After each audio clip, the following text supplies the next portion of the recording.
Yes, everybody. In properties of determinant, write down your first property as determinant of AB is equal to determinant of A into determinant of B.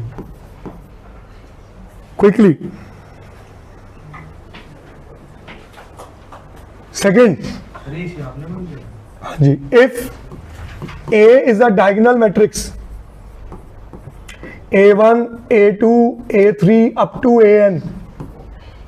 So याद है diagonal matrix का determinant क्या सिखाया था? Product of diagonal elements. So it is A1 into A2 into A3 up to AN. Third property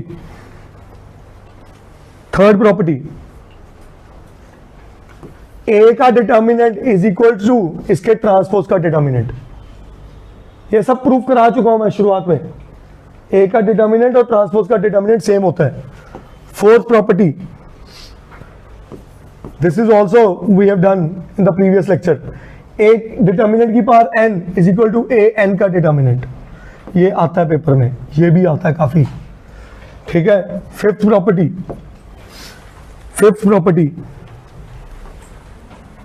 if this is important, if A and B are square matrices of same order, then AB का determinant is equal to BA का determinant. अब बच्चा पूछता है ये कैसे है sir?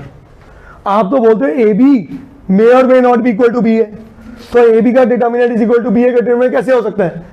क्या मैं इसको लिख सकता हूं A का डिटर्मिनेंट इंटू B का डिटर्मिनेंट? क्या मैं इसको लिख सकता हूं B का determinant into?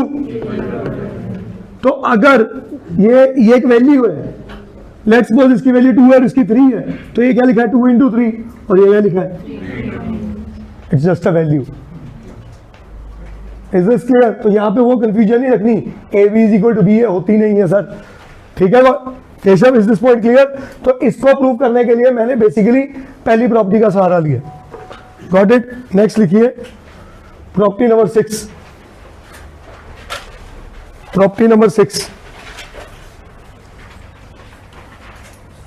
if A is a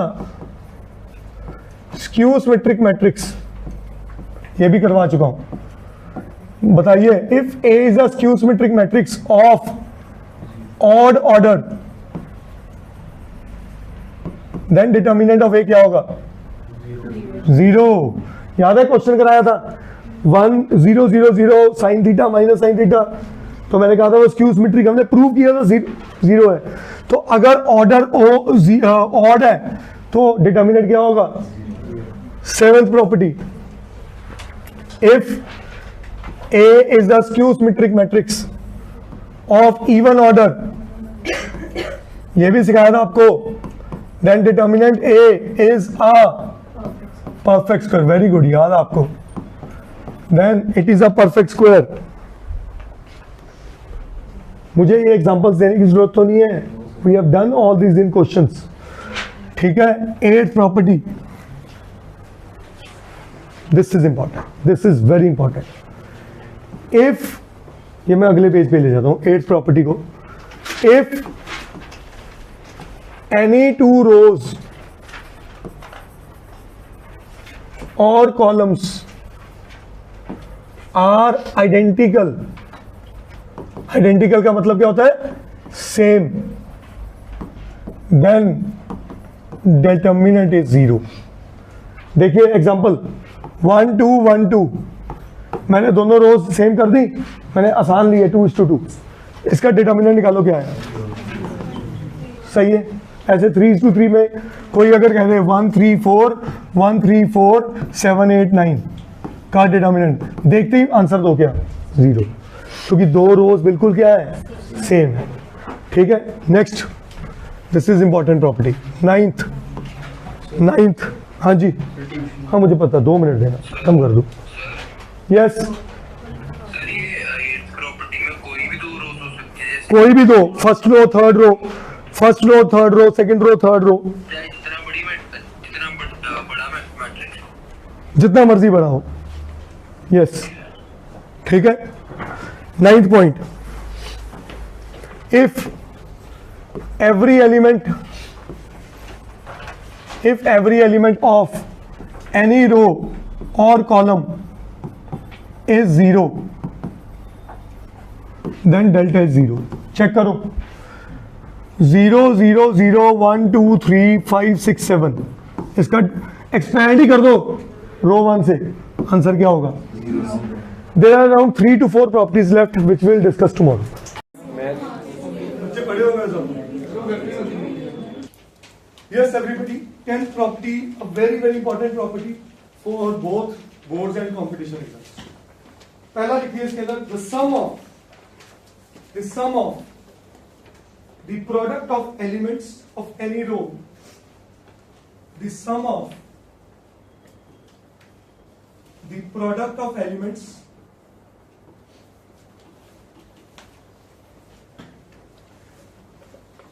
with their corresponding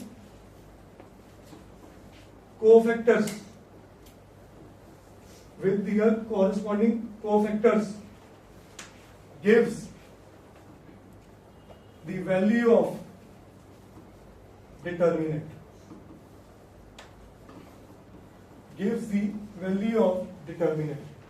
आपको कोई भी एक मैट्रिक्स अगर ले लेता हूं, A11, A12, A13, A21, A22, A23, A31, A32, A33, तो मेरी बात ध्यान से समझिएगा, डिटर्मिनेंट की वैल्यू क्या होती है? Element A11 multiply by it's cofactor C11. C11 को कुछ बुक्स इसको कैपिटल A11 भी लिखते हैं, तो एक ही बात है.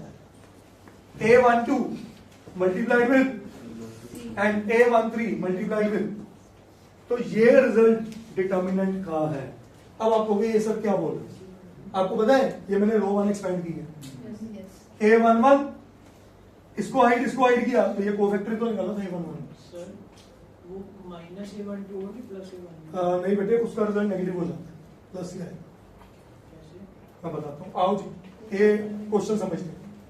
इसका डिटर्मिनेंट बोलो by expanding row 1. A11 into A22 into A33 minus A23 into A. इस चीज को मैं बोल दूं A11 इंटू C11. बोलो फॉर्मूले का लगा माइनस, याद है? यहां बना A12 अब इसको हाइड कर दो, इसको hide A21 into A33 minus A23 into A. सही है बेटा? अब नोटिस करो, ये इसका कोफैक्टर दिस इंटू दिस, ये बना हमारे पास, ठीक है? प्लस मेरे को देखे गया A13 इंटू A21, ये तो सेम वही बन गया. एक मिनट रुकना, हम कहीं प्लस माइनस का एरर दे रहे हैं यहां पे. माइनस आना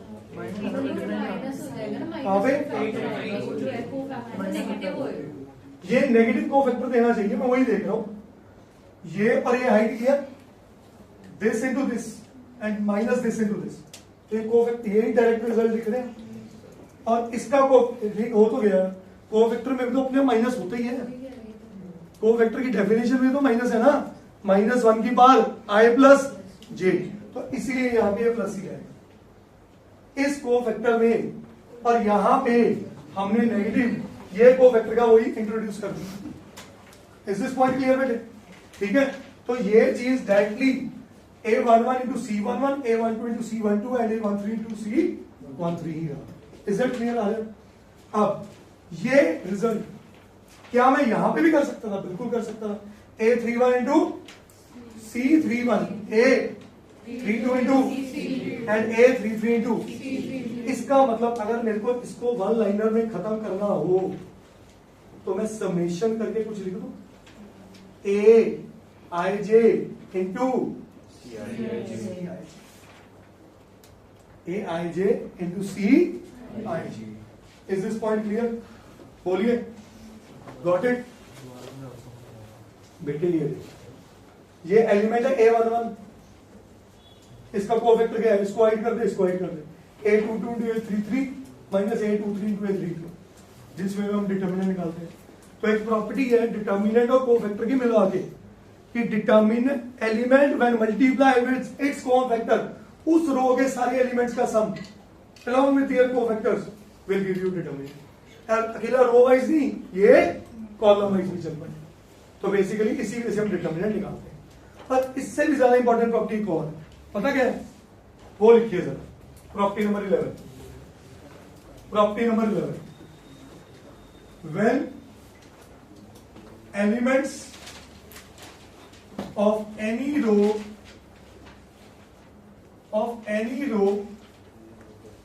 or column of a determinant gets multiplied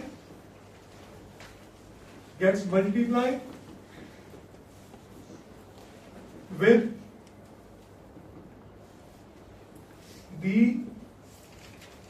cofactors of corresponding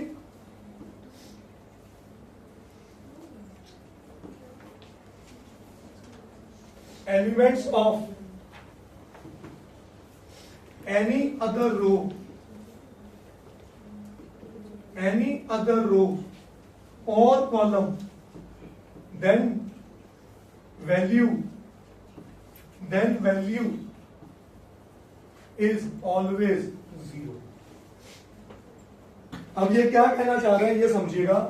अगर A11 इंटू C21 हो जाता, A12 इंटू C22 हो जाता, A13 इंटू C23, नहीं बेटे सेकेंड रो पे लेना होता है। देखो पढ़ो क्या कह रहा है, when elements of any row और कॉलम, किसी भी रो और कॉलम के elements gets multiplied with cofactors corresponding elements of other row और कॉलम। कॉरस्पॉन्डिंग होने चाहिए, 1 1 है तो 2 1 आ गया, 1 2 है तो 2 2, 1 3 है तो 2 3, इन सबका सम क्या होगा? 0। A11 into C31, A12 into C32, देखो फर्स्ट का थर्ड रो से ले गया, A13 into C33, resultant is 0। क्या ये बात समझ आई सबको? ठीक है, ये प्रॉपर्टी 0 देती है, बट अगर ये अपने ही कोवेक्टर्स के साथ मल्टीप्लाई हो जाए क्या दे देगा? Determinant, sorry sir A11 into C21 नहीं होगा? C21 ही तो लिखा, नीचे होगा। ये तो मैंने वो किया ना जब डिटर्मिनेंट देता है अपने साथ ही 1 1 1 1 1 2 1 2 1 3 1 3। अच्छा कई बच्चे ऐसा सोचते हैं, सुनना मेरी बात, A11 into 2 A21 C21, A12 into C32 ना, वहां कुछ नहीं ऐसा चल रहा। एक ही रो के कॉरस्पॉन्डिंग कोवेक्टर्स उठा लो और उनका सम 0 देगा। मेरी बात समझेगा नहीं? देखो मैं सिंपल सी बात समझाता हूं, अगर ये एलिमेंट उठाए और इसके कोवेक्टर उठा लिए, आंसर क्या आएगा? 0। ये एलिमेंट उठाए और इसके कोवेक्टर उठा लिए, आंसर क्या आएगा? ये एलिमेंट उठाए और इसी के कोवेक्टर उठा लिए, डेटा। बस ये याद, इज दिस पॉइंट क्लियर? पर इसके क्वेश्चन आते हैं। हाँ जी, अच्छा कोवेक्टर कैसे निकलते थे यार? It is obtained by finding the determinant of the sub matrix, खत्म बात। But with a positive negative sign, minor सिर्फ डिटर्मिनेंट। किसी के भी निकालो, ये लो एक मिनट, ये एक मैट्रिक्स है 1 2 3 4 5 6 7 8 9। हाँ, किसी भी एलिमेंट का कोवेक्टर निकाल दीजिए, C13 निकाल, 13 मतलब 3, 13 मतलब ये, इसको हाइड कर, इसको हाइड कर, 4 8 32 माइनस 56, पोजीशन पॉजिटिव, खत्म आंसर।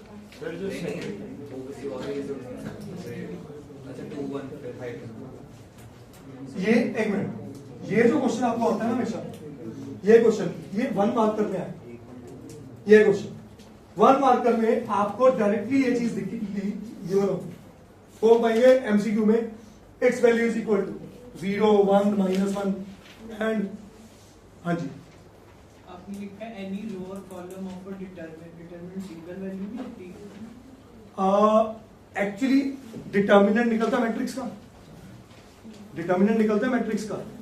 प्रॉपर्टीज ऑफ डिटर्मिनेंट की बात कर रहे हैं हम, अक्सर हर जगह में वर्ड डिटर्मिनेंट यूज कर रहा हूं, ठीक है। Determinant is the value, no doubt on that, but determinant निकल किसका रहा है? एक स्क्वायर मैट्रिक्स का। तो बेसिकली ये हर जगह आप स्क्वायर मैट्रिक्स लिख दोगे, एक ही बात। हाँ जी,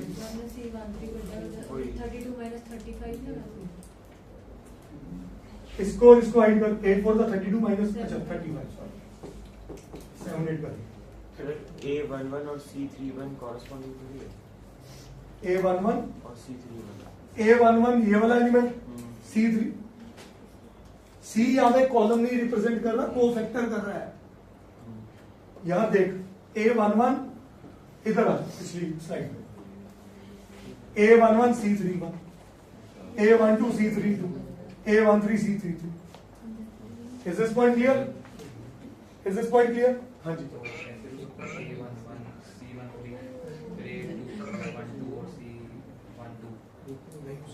मैं वही तो बोल रहा हूं, एक ही रो पकड़नी है, एक ही कॉलम पकड़ना है, ऐसे चलना है। ये नहीं कर सकते कि आपने, सुनो मेरी बात, A11 ले लिया, इधर ले लिया A21, C21, A12, C32। हाँ भाई, जंपिंग जैक्स नहीं कर रहे, मेरी बात समझना। Is this point clear? Same row ऐसे समझो, सेम रो या same column, answer is determinant. Other row, answer is zero. Is that clear? करिए।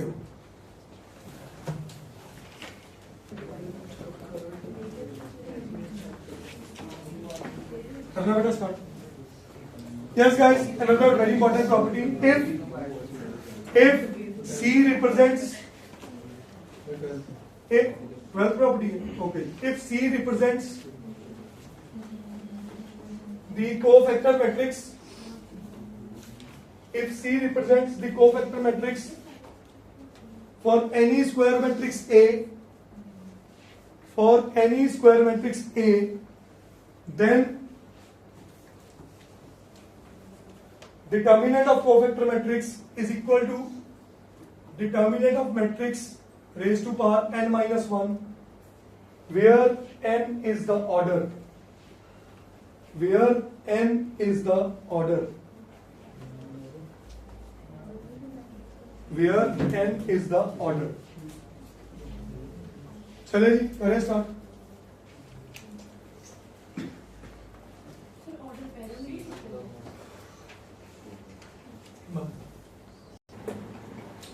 Question is, if for a matrix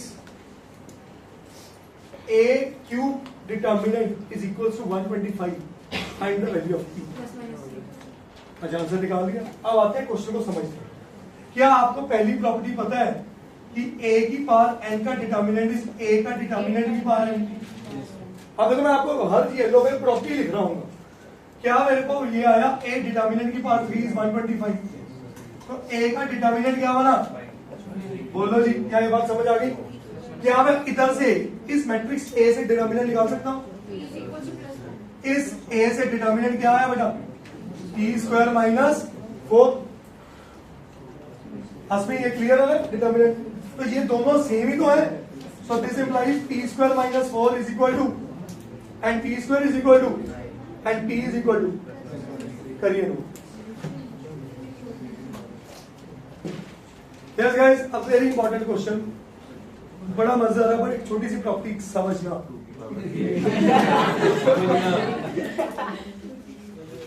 ऐसे कैसे, जिंदाबाद।